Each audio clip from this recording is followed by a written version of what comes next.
Welcome to the Intentional Encourager podcast, where each episode brings you compelling conversations and stories designed to entertain, enlighten, and encourage. And now here's your host, Brian Sexton.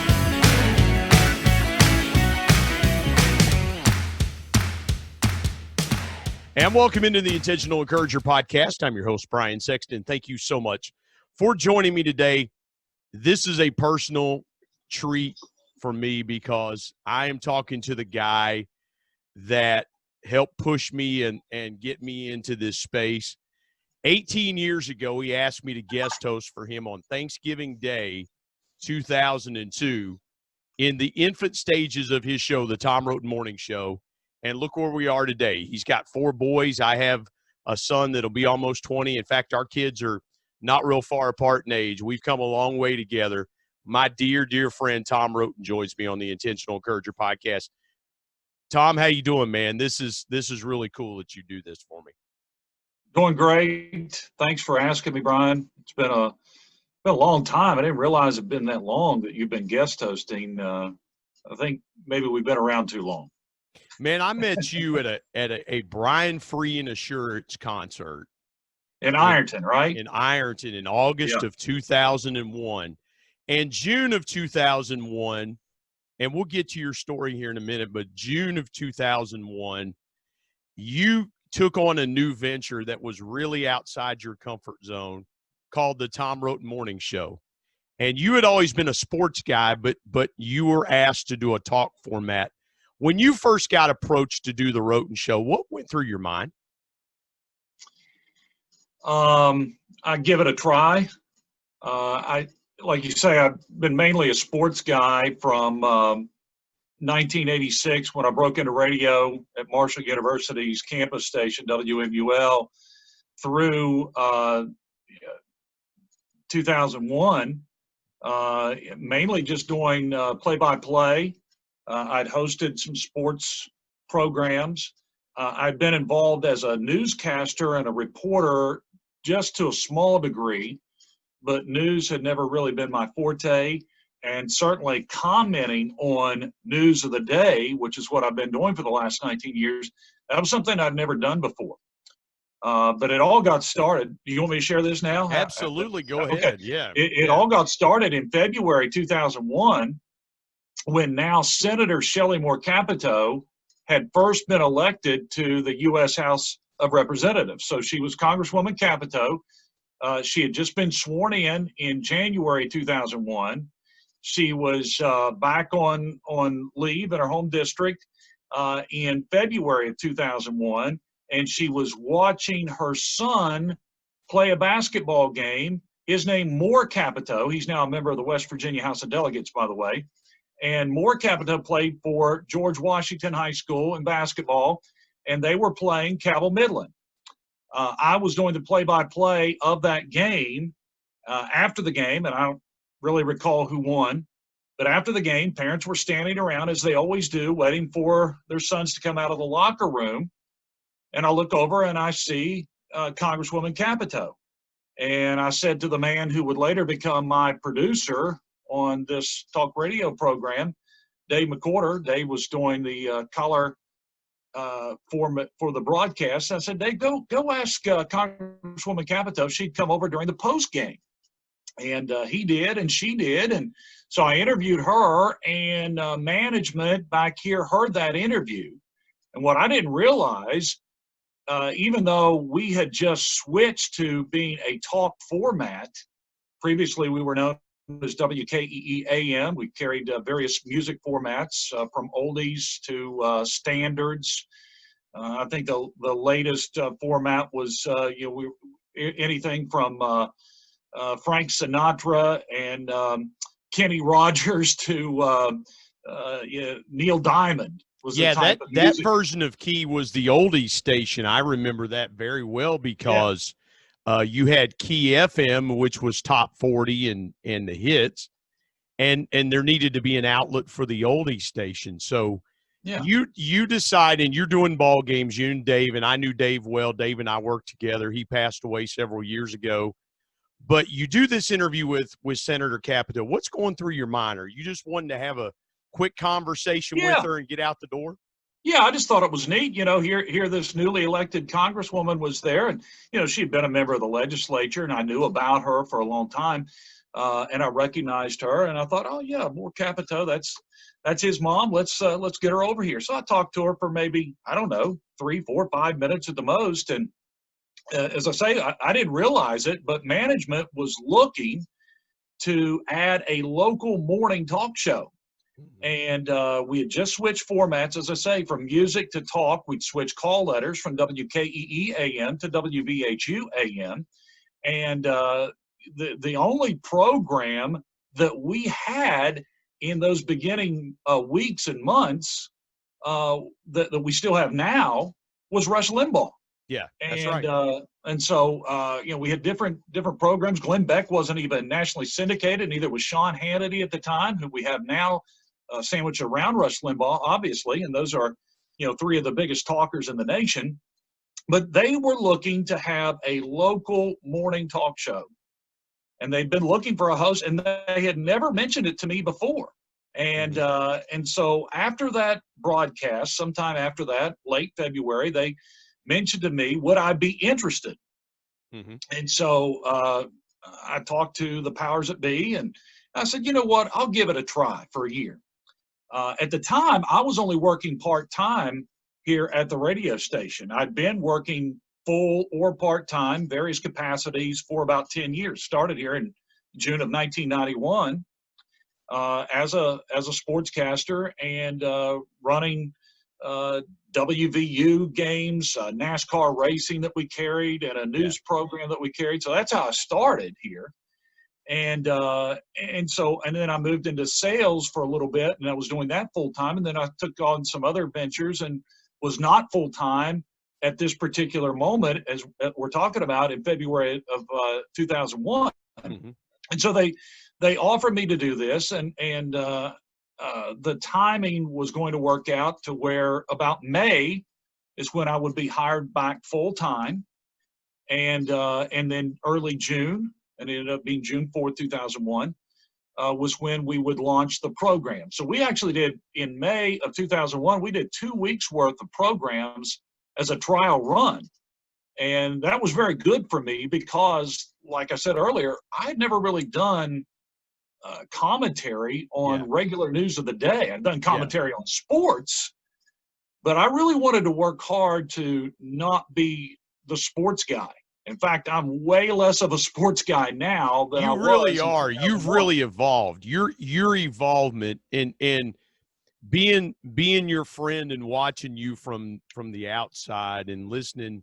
And full disclosure, I do listen to the Roten Show every morning because I want to support my friend, and I get the opportunity from time to time to still fill in for him as he goes on vacation and things like that. But you really have evolved. So has talk radio. But you had a pivotal moment early in your show that really changed the trajectory of your show, and that was September 11th, 2001. Take me through that morning of the Tom Roten Morning Show. Yeah, 6 months into the program. Well, less than 6 months, like 3 months. Yeah. Oh, yeah. That's right. 3 months into the program. Well, right. you always say that math is not your strong suit coming from Gilmer not on County, air. West Virginia. Not on air. On air math, I'm terrible at. Yeah, 3 months into the program. He also told me, he's like, never correct the host on the air. That's right. You just did. So I'm breaking a cardinal rule there. Well, it's better I'm that the you host, did that. so I can correct you if I want. So it was a Tuesday morning. Right as we were going off the air, we had the Today Show on. And Dave McWhorter was running the board. I was coming out of a break, basically just to say goodbye. The show was over, and I looked up on the screen, and I saw the smoke coming from one of the Twin Towers. Had no idea what was going on, no idea what was happening. We couldn't hear the audio. And at that time, they actually didn't know what had happened either. So I just mentioned it, and I said, stay tuned. We'll bring you all the information about this later on. So we end the show. The national news comes on, and they really, at that time, in that first news break, they didn't know much about it either. When it became apparent that these were deliberate attacks of planes flying into buildings, and we were under attack as a nation, management really was not here to make a decision. Dave McWhorter and I made a decision that we needed to provide information to our listeners in this critical time. So we interrupted the syndicated program that was on after my show to just started, talking about what we were seeing. And Dave did a little bit of it while I gathered information. Yeah. I came back on while Dave gathered information, and we just rolled with it the best we possibly could until one of our networks we were affiliated with, and it wasn't Fox News at the time. I don't even think there was a Fox News radio. No, there wasn't. There wasn't a Fox News. I think it was ABC News. I think that's right, Tom. And so they finally, probably by about 10 to 10:15, they came out with a long-form coverage of what was happening on September 11, 2001, and we were able to put that on. And the reason that we had to go on, really unscripted, basically looking at a TV and talking about what we were seeing, was because the program we were carrying at the time, as I said, Glenn Beck wasn't nationally syndicated. It was Dr. Laura. And yeah. Dr. Laura, we were playing her program from the day before. So it was actually Monday's program, pre-recorded, that you were hearing on that Tuesday, September 11th. And the reason is because her program at the time actually overlapped or maybe aired at the same time as Rush Limbaugh. But we carried Rush Limbaugh live. So Dr. Laura, we carried on a tape delay basis the next day. And so she had no idea. She wasn't going to be talking about planes flying into buildings. So it was ludicrous for us to have that on. So we had to do something. And so Dave and I went on until we got that long form national coverage. And let's put some context around that. At that time, the station that you're on is an iHeartMedia station. There was no iHeartRadio app. You couldn't get radio like you can get it today on your cell phone or your iPad or your laptop. Right. It was all terrestrial, over the air. There was some satellite radio coverage, but obviously for a local formatted talk station, the only way you could reach an audience was they had to be in their cars or some kind of radio to pick you up over the air. Yeah. It wasn't like it is today where you can get, I can listen to the Tom Roten Morning Show in California if I so chose to do so. Yeah. And I would, and I have, over the iHeartRadio app. Tom, how did that change you as a broadcaster? And how did that change the Tom Roten Morning Show from what you started it out to be to what it's become? Was that, when you look back at your career, was that a seminal defining moment in your career? Do you think that really changed how you delivered your program? Not only my career, but and not only this show, but every talk radio program. I did not realize, I started to really take in what was happening to our country as a husband, as a father. I can remember going to visitation, regular Tuesday night visitation with the church we were going to at the time, and not only talking to those people about coming back to church, but getting their reaction to what was happening in our country on that Tuesday evening. And it was just, I realized what the country was starting to think and how we were coming together in various ways. You're right. Not only did we not have an iHeartRadio app, we weren't even called iHeart then. It was Clear Channel. Yeah, and that was right. Brand new. The name Clear Channel was brand new. I think that labeling, that brand had just started in 2001, if I'm not mistaken. And so not only were we not on an app because there were no apps, I don't believe we were even streaming at the time. So whatever website we had, it was not much to brag on, I'm sure, and we weren't streaming. So the 3 hours live was all we had.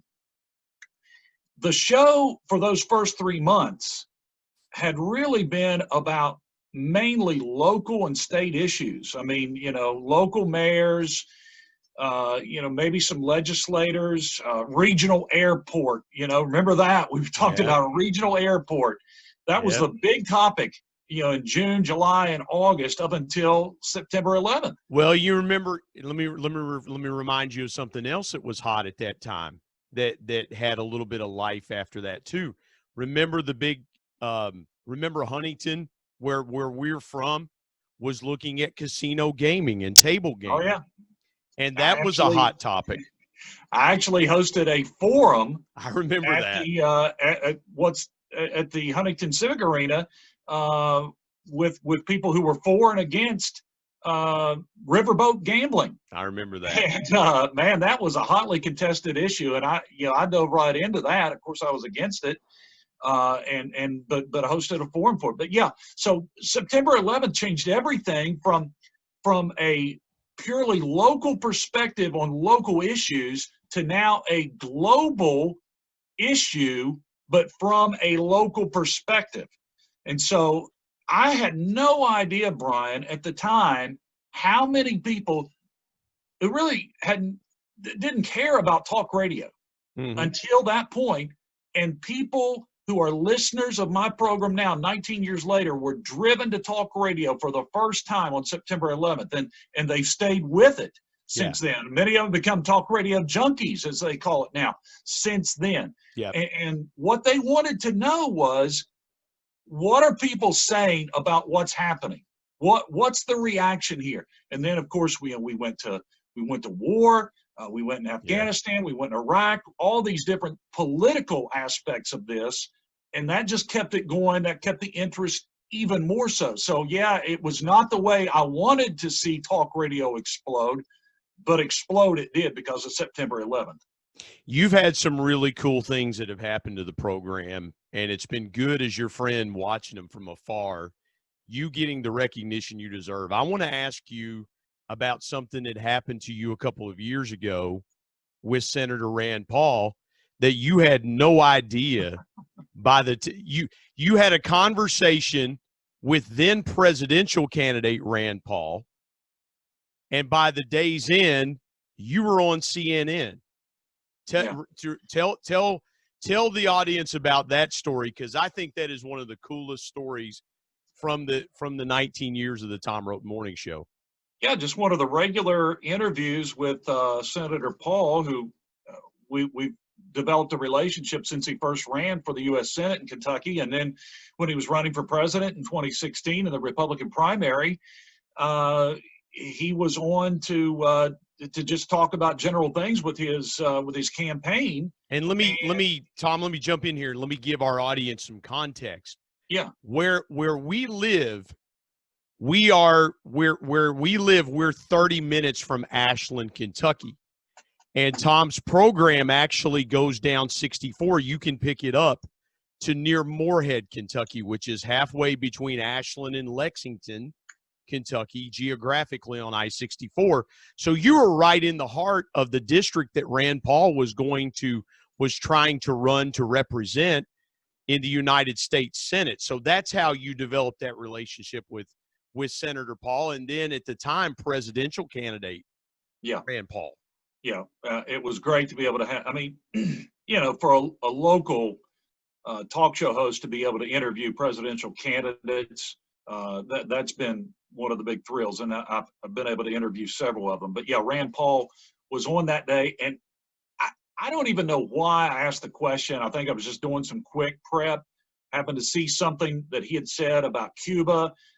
President Obama had said something about our relations with Cuba, and it happened to be that Rand Paul agreed with President Obama on this one particular issue. Mm-hmm. And so I asked him about it. He spoke about it, and I don't even know what happened. After the show, I went to talk with somebody, used the restroom, got something to eat, come back, and my email is blown up. Mm-hmm. My phone's blowing up. Facebook's blowing up. And I was like, what's going on here? Did I do something wrong? I didn't know what happened. Am I getting fired today? Yeah, I mean, I had all these requests from the Associated Press, New York Times, CNN, ABC, just worldwide news agencies wanting the clip or the podcast of my interview with Rand Paul. And so I got that out as quickly as I possibly could. And let's just say the podcast numbers went through the roof that day and really for that week, for the Tom Roten Morning Show. And I don't think it's ever gotten that big since then, but that was huge. That was huge. What's the neatest thing you've got to do around being the host of the Tom Roten Morning Show? Because there's a lot of things, and people ask me, they'll say, you fill in for Tom, and it's really cool. It's been a blast, and it's been an honor that you've given me the chance to sit behind the microphone, because that's your livelihood. That's your job. Things that, and I'm particularly protective of it because you're my friend. I don't want to say something stupid, and I have, and I've taken some repercussions over it. But what's the coolest thing that you've gotten to do, or the coolest person you've gotten to talk to sitting in that chair the last 19 years?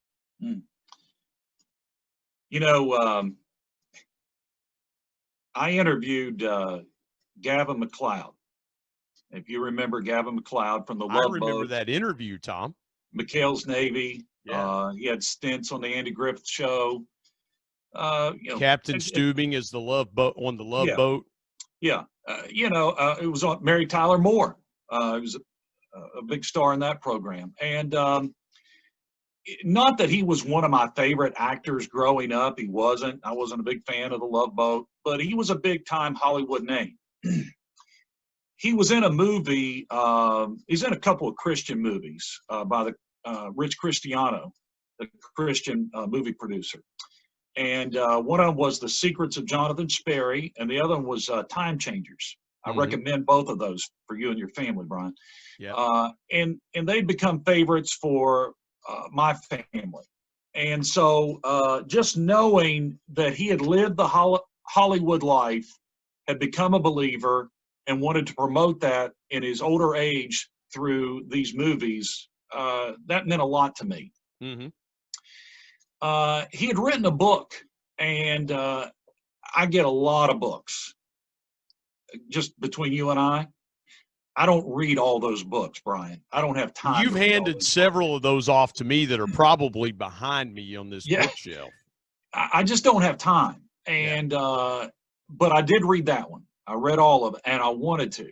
Yeah. It was very interesting, very transparent about his life. And I wanted to interview Gavin MacLeod, who was about the same age as my dad. And at the time, if you remember, my dad, who was a World War II veteran, had hip surgery. He wasn't doing well. I believe he was at the Cleveland Clinic at the time. Yeah, I think he was. Yeah. And I told Gavin MacLeod about my dad because they were the same age. And he said, I'm going to be praying for him. And we did an hour-long interview. I'd recorded it. I did 4 segments with him. And he said at the end of the interview, tell your dad, Jim, that I'm praying for him. Wow. Now, he doesn't know my dad. He doesn't know me. But this was, at the time, one of the biggest Hollywood stars that there was on television.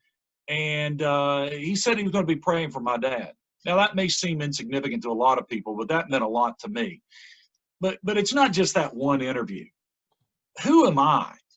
I mean, I'm a local yokel talk radio host. Quite frankly, talk radio hosts are a dime a dozen, okay? I mean, let's admit it. They're all over the place now since the explosion, from Rush Limbaugh and the people that paved the way. And more than that, I'm just a guy from one stoplight in the entire county of Gilmer County.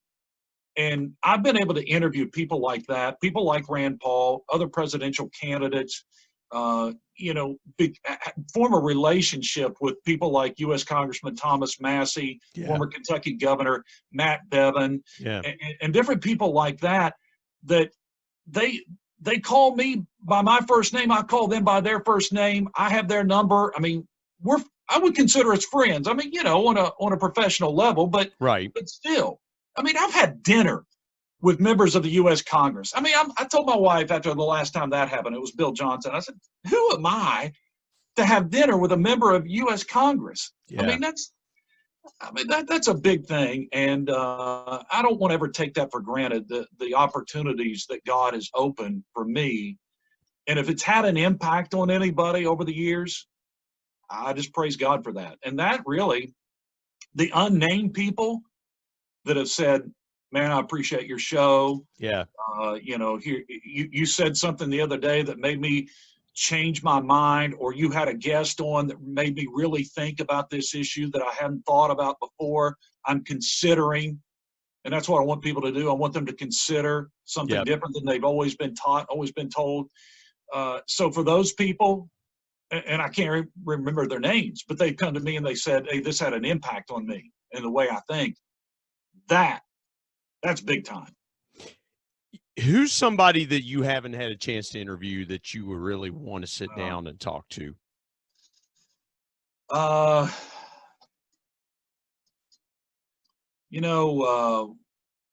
love talking to the World War II veterans. That's why I like talking to my dad so much about World War II. So any of those guys that I could talk to. And we're losing them faster and faster just because of their ages and things like that. I mean, even somebody that was an 18-year-old at the end of that in 1945, they would have had to have been born in 1929, and they would be in their 90s now. Yeah. So we're losing those faster and faster. But have you thought about somebody you're like, man, I would love to spend 30 minutes talking to this person? I wish I could have interviewed Tim Conway. I tried. Yeah. Around the same time I interviewed Gavin McLeod. They were both in McHale's Navy.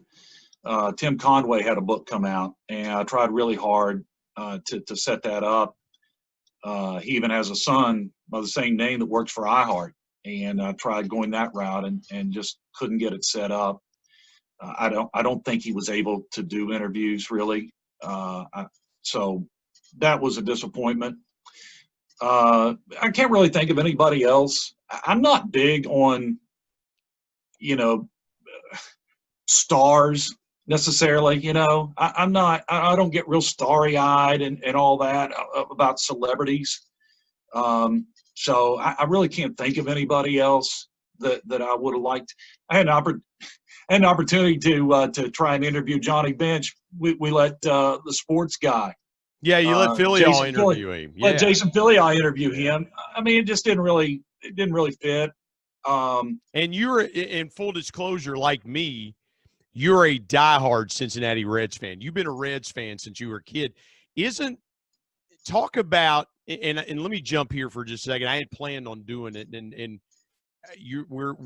we've just got a few minutes left together, but you really got hooked on broadcasting by listening to a guy who's a baseball Hall of Famer, a guy named Marty Brennaman. And you've had a chance to talk to Marty Brennaman several times and interview him. When you think back of being a kid in Gilmer County, West Virginia, and thinking back to your childhood, what do you remember about listening to guys on the radio and how that impacted you as a future broadcaster? Tremendously. There were two guys that had a tremendous impact on me going back to my middle school, high school days. In my room in basement, my parents' basement in Glenville, West Virginia, Gilmer County, I listened to in the summer Marty Brennaman, play-by-play announcer for the Cincinnati Reds. And yeah, you're right. I've talked to him on this show more than once, and certainly at the Reds Caravan stops, interviewed him there several times as well, and got to know him a little bit. That was a big thrill, of course. The other one was the former and now deceased voice of the Mountaineers, Jack Fleming.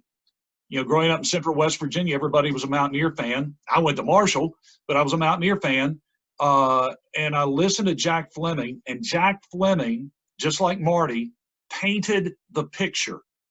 Whether it was Mountaineer football or Mountaineer basketball, I felt like I was in the Coliseum. I felt like I was at Mountaineer Field. I felt like I was at, Riverfront Stadium, because those guys reached into my basement in Glenville, West Virginia, and made it like I was there.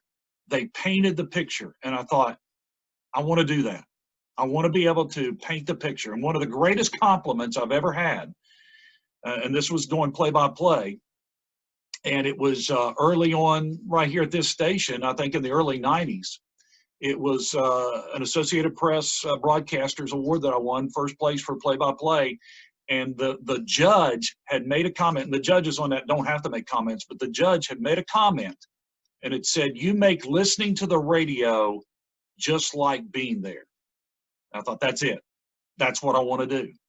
And so whether it's play-by-play or as somebody who comments on the news of the day as a talk show host, I want to be able to make the listener feel like they're right there in understanding what's going on.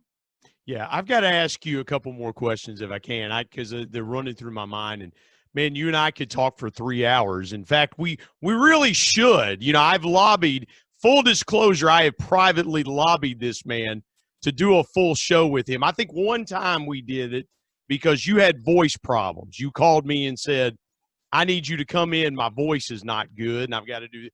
And it was great fun. It was a lot of fun for us to do that together. What's the biggest obstacle that you've overcame, either hosting the Roten Show or in your career, personal? Because there are a lot of people that will listen to this that are going through things that they've had obstacles in their life. What's the biggest obstacle that you've overcome? Try not to force things. In my life, God has opened doors that I felt like he wanted me to go through. When I've tried to force things on my own, it hadn't worked out as well. And I think once you have the open door, you go at it full force. You dive in and you swim until the pool is drained. When that door is closed, then you stop and you do the next thing. But as long as that door is open, you just go at it full force and you do the best that you can. Halfway is not good enough. And I had no idea what talk radio was really about. I had no idea what, I consider myself a conservative, but I had no idea about looking at issues from different viewpoints, different sides, interviewing people of different walks of life. I had no idea. And so when I realized that this was what I was going to be doing, I had no idea I'd be doing it for 19 years. I just wanted to do the best that I could. I wanted to be, to give the most truthful and fair commentary that I could on the news of the day. I wanted to be as fair as I possibly could with the guest that I would have on. I wanted to have on guests that would maybe be a little bit outside of the norm, to give me opportunity to think differently, and thus give my listeners an opportunity to think differently than what everybody else is telling you. You can get mainstream commentary and news just about anywhere now. So I want to be different, not necessarily just to be different, but give different perspectives so people aren't hearing just the same thing over and over again. And so I would say my advice to people would be go at it full force, do the very best that you can, and try to find out what makes you unique. Not just to be different, but what makes you unique. Yeah. You said over and over, and I love this, and I've shared this with other people. You said two things in 19 years that really stuck out with me. The first thing you said is the truth is still a truth. The truth is still the truth, even if nobody believes it. And a lie is still a lie, even if everybody believes it. And the thing that the most thing that I've quoted you by saying is what you said, Tom, is you said who you really are will manifest itself. Who you really are has manifested itself for 19 years. And, man, I love you, and it's an honor to call you a friend and a brother. I appreciate you coming on my podcast. And, by the way, the voice that you hear for the intro to the podcast is this guy right here who did his buddy a favor. So still waiting on the check. Well, so am I. So, so am I. Yeah. Hey, listen, when the first piece of advertising comes into the Intentional Encourager podcast, I will treat you to the finest Chinese buffet in the area. Ooh, can't wait till they reopen those, by the way. Yeah. That's like the last restaurant I ate at was Chinese buffet with you. Yeah, with me. That's exactly right. Yeah. Because my And wife everything won't closed down. Well, she won't eat at Chinese restaurants, and I call you up. I'm like, hey, you want to get some lunch? Yeah, let's go over to whatever they're calling it now in our area. But, hey, Tom, thank you, man, from the bottom of my heart. Thank you for being on today with me on the Intentional Encourager podcast. Hey, yeah, man. Hey, listen, congratulations on the podcast. Thanks for doing it. Trying to get different perspectives out there and encourage people. And I think it's going great for you. I know there's a lot of people doing podcasts, so there's a lot of choices, but you're making what you do unique and special. And I appreciate you having me on. Thanks a lot. Yeah, the 2 listeners that I get a week are really glad that I've done the Intentional Encourager podcast. Well, it can only go up from there, right? Tom Roten, I appreciate you, man. Thank you for being on the Intentional Encourager podcast. Thanks, buddy. My thanks, as always, to producer Bryce Sexton and technical advisor Matt Means. And the ultimate thanks goes to the Lord Jesus Christ, who provides intentional encouragement every day through His Word. And until next time, remember, everyone, everywhere, at any time, and any place, can be an intentional